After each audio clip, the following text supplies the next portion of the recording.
Hi friends, welcome back. അസ്സലാമു അലൈക്കും. ഇന്ന് നമ്മൾ ചെറിയൊരു വ്ളോഗ് പോലെയുള്ളൊരു വീഡിയോ ആയിട്ടാണ് വന്നിട്ടുള്ളത്.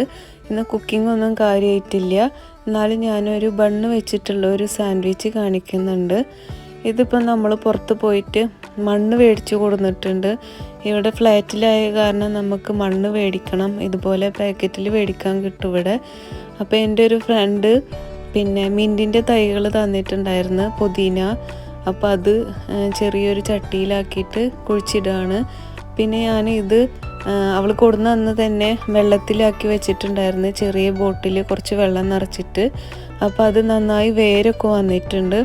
അപ്പോൾ അത് മാറ്റി വെക്കണം മണ്ണിലേക്ക്, എന്നെങ്കിലേ നന്നായിട്ട് വളരുള്ളൂ. അപ്പോൾ അതിന് വേണ്ടിയിട്ടുള്ള പ്രിപ്പറേഷനാണ് ഇന്ന്. അപ്പോൾ നമുക്ക് വീഡിയോ കാണാം.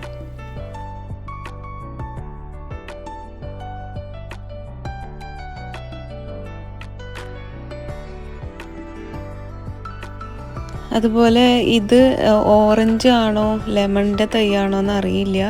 ഞാൻ രണ്ടും കൂടിയിട്ട് ഒന്നിലാണ് അതിൻ്റെ കുരു ഇട്ടിട്ടുണ്ടായിരുന്നത്. പക്ഷെ വളർന്നു വന്നപ്പോൾ അതറിയാൻ പറ്റണില്ല അതെന്ത് തൈയാണെന്ന്.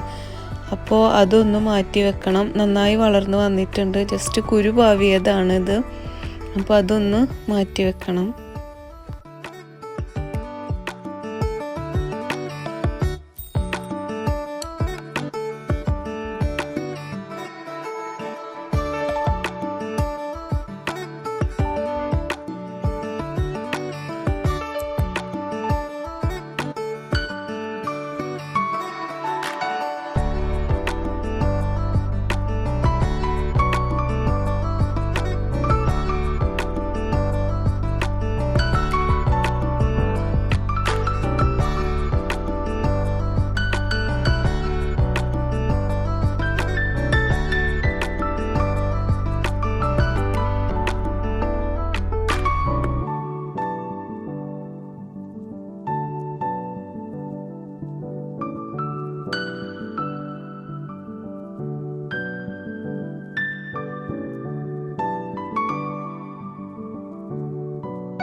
ഇത് ഞാൻ 4 ദിവസമായിട്ടുള്ളൂ വെള്ളത്തിലിട്ട് വെച്ചിട്ട്.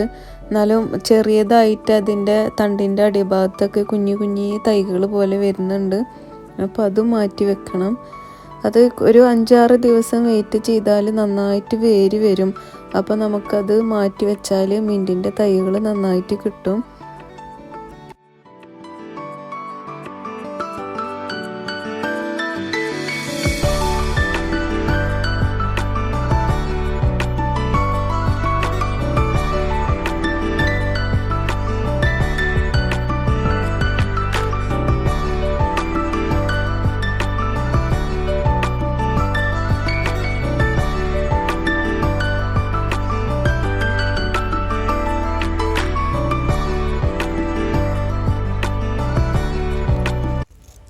ഇത് ശരിക്ക് 7 ദിവസം എത്തിയ മിൻറ്റിൻ്റെ തൈയാണ്. ഇത് നന്നായിട്ട് വേര് വന്നിട്ടുണ്ട്, കണ്ടില്ലേ? നന്നായിട്ട് വേര് വന്നിട്ടുണ്ട്. ഇത് നല്ലപോലെ മണ്ണിൽ കുഴിച്ചിട്ടാൽ നന്നായിട്ട് നല്ല തൈകളായിട്ട് നമുക്ക് കിട്ടും. അത് അടിപൊളിയാണ്, ഇങ്ങനെ വേര് വന്നിട്ടുണ്ട്. അപ്പോൾ അത് നമുക്ക് മാറ്റി വെക്കണം. ഇവിടുത്തെ വെതർ ഇപ്പോൾ ശരിയല്ല, ഇടയ്ക്ക് തണവും പിന്നെ നല്ല വെയിലും ഉണ്ടാവും. അപ്പോൾ അത് മണ്ണിൽ ആദ്യം നമ്മൾ കുഴിച്ചിടുമ്പോൾ ചിലപ്പോൾ ഇതിൻ്റെ തൈകളൊക്കെ കരിഞ്ഞു പോകാൻ ചാൻസ് ഉണ്ട്, അതായത് ഇലയൊക്കെ കൊഴിഞ്ഞു പോവും. പിന്നീടാണ് അത് നന്നായിട്ട് അതിൻ്റെ മേലെ പുതിയ ഇല വരുള്ളൂ. അങ്ങനെയാണ് ഇവിടെ കേൾക്കണത്. ഇനി ഇതെന്താവും എന്നറിയില്ല, എന്തായാലും നോക്കി നോക്കാം കുറച്ച് ദിവസം എന്താവുക എന്നുള്ളത്.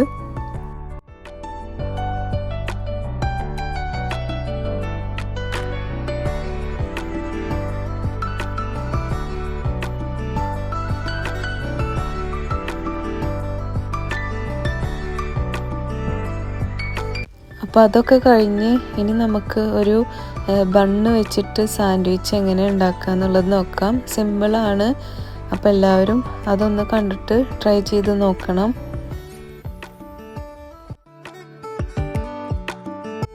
അപ്പോൾ അതിലേക്ക് ആവശ്യമുള്ളത് ക്യാരറ്റും അതുപോലെ ചിക്കന് വേവിച്ചതും കാബേജും ആണ്. ഇവിടെ ഇപ്പോൾ കാബേജ് ഞാൻ ഇട്ടിട്ടില്ല, അതും കൂടി ഉണ്ടെങ്കിൽ നല്ലതാണ്. ഇതുപോലെ ക്യാരറ്റ് ഗ്രേറ്റ് ചെയ്തിട്ട് എടുക്കണം. അതുപോലെ നമുക്ക് വേവിച്ച ചിക്കനും വേണം, ബോൺലെസ് ചിക്കന്. വെറുതെ ഉപ്പിട്ടിട്ട് പുഴുങ്ങി എടുത്തതാണ്, എന്നിട്ട് ചെറുതായി കട്ട് ചെയ്തിട്ട് മാറ്റി വെച്ചതാണ്. അപ്പോൾ നമുക്ക് സാൻഡ്വിച്ച് എങ്ങനെയാണ് ഉണ്ടാക്കുക എന്നുള്ളത് നോക്കാം. അപ്പോൾ ഇനി അതെല്ലാം കൂടിയിട്ട് ഒരു ബൗളിലേക്ക് ഇട്ട് കൊടുക്കണം. പിന്നെ ഇതിലേക്ക് ഞാൻ ഒഴിച്ചു കൊടുക്കുന്നത് തഹീനി പേസ്റ്റാണ്. എള്ള് വറുത്തെടുത്തിട്ട് കുറച്ച് ഓയിലും കൂടിയിട്ട് മിക്സിയുടെ ചെറിയ ഗ്രൈൻഡറിൽ പേസ്റ്റ് ചെയ്തിട്ട് എടുക്കുന്നതാണ് തഹീനി പേസ്റ്റ്. അത് നിർബന്ധമൊന്നുമില്ല, നിങ്ങളുടെ കയ്യിലുണ്ടെങ്കിൽ ഒഴിച്ചു കൊടുത്താൽ മതി, ഇല്ലെങ്കിൽ വെറും മയണൈസ് മാത്രം മതി. നല്ല ടേസ്റ്റാണ് രണ്ടും കൂടിയിട്ട് മിക്സ് ചെയ്ത് കഴിക്കുമ്പോൾ.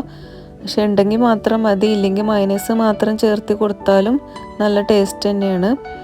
അപ്പോൾ അതിലേക്ക് ഞാൻ 2 ടേബിൾ സ്പൂൺ തഹീനി പേസ്റ്റും ഒരു 5-6 ടേബിൾ സ്പൂണ് പ്ലെയിൻ മയണൈസാണ് ഇട്ട് കൊടുത്തേക്കുന്നത്. പിന്നെ ആവശ്യത്തിനുള്ള ഉപ്പ്, അതുപോലെ പെപ്പർ പൗഡർ, പിന്നെ കുറച്ച് പഞ്ചസാര ഇട്ട് കൊടുക്കണം.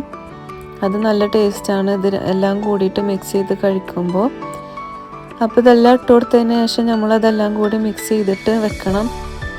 നല്ലൊരു ടേസ്റ്റിയാണ്. ഇടയ്ക്ക് നമ്മളിത് ഇങ്ങനെ കുറച്ചധികം ഉണ്ടാക്കിയിട്ട് ഫ്രിഡ്ജിൽ കീപ്പ് ചെയ്യുകയാണെങ്കിൽ കുഞ്ഞു മക്കളൊക്കെ ഉള്ള വീട്ടിൽ നമുക്ക് ഇടയ്ക്കിടയ്ക്ക് അവർക്ക് ബ്രെഡിൻ്റെ കൂടെ, അതുപോലെ ബന്നിൻ്റെ കൂടെ, ചപ്പാത്തിയുടെ കൂടെ ഒക്കെ അവർക്ക് ഇങ്ങനെ സാൻഡ്വിച്ച് പോലെ കൊടുക്കുന്നത് നല്ലതാണ്. അപ്പം ഞാനിവിടെ ഇതുപോലെ ബണ്ണാണ് എടുത്തേക്കണത്. അപ്പോൾ അതിലെല്ലാം ഫില്ല് ചെയ്തിട്ട് വെച്ച് കൊടുക്കുക നമുക്ക്.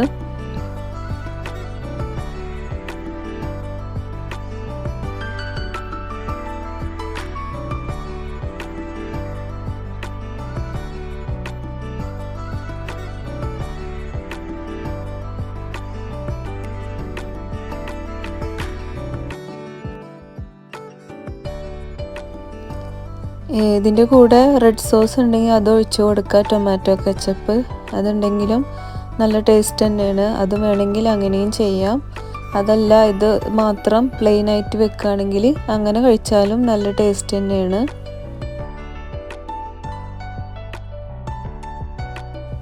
അപ്പോൾ എല്ലാ ബൺ സാൻഡ്വിച്ചും റെഡി ആയിട്ടുണ്ട്. ഇതിൻ്റെ കൂടെ ഞാൻ കുടിക്കുന്നത് ഗ്രേപ്പ് ജ്യൂസാണ്. സാധാ സിമ്പിൾ ഗ്രേപ്പ് ജ്യൂസാണ്, വേവിച്ചിട്ടൊന്നുമില്ല. ഇതിൻ്റെ റെസിപ്പി ഞാൻ ആദ്യം ഇട്ടിട്ടുണ്ട്, അതിൻ്റെ ലിങ്ക് ഞാൻ ഡിസ്ക്രിപ്ഷൻ ബോക്സിൽ കൊടുക്കാം. മുന്തിരി നമുക്ക് വേവിക്കാതെ തന്നെ ജ്യൂസ് അടിച്ചാലും നല്ല ടേസ്റ്റിയാണ്. അപ്പോൾ ബാക്കിയുള്ളത് നമുക്കിതുപോലെ കണ്ടെയ്നറിലാക്കിയിട്ട് ഫ്രിഡ്ജിൽ സ്റ്റോർ ചെയ്യാം. ഒരു 4 ദിവസം വരെ ഇത് ഓടും. അപ്പോൾ ഇതൊക്കെയാണ് ഇന്നത്തെ വിശേഷങ്ങൾ. എൻ്റെ വീഡിയോ നിങ്ങൾക്ക് ഇഷ്ടമായിട്ടുണ്ടെങ്കിൽ ലൈക്ക് ചെയ്യണം, ഷെയർ ചെയ്ത് കൊടുക്കണം ഫ്രണ്ട്സിനും ഫാമിലിക്കൊക്കെ. അതുപോലെ തന്നെ വീഡിയോ കണ്ടിട്ട് ഇഷ്ടമാവുകയാണെങ്കിൽ സബ്സ്ക്രൈബ് ചെയ്യാത്തവരുണ്ടെങ്കിൽ സബ്സ്ക്രൈബും ചെയ്യണേ. അപ്പോൾ എല്ലാവർക്കും താങ്ക് യു സോ മച്ച്.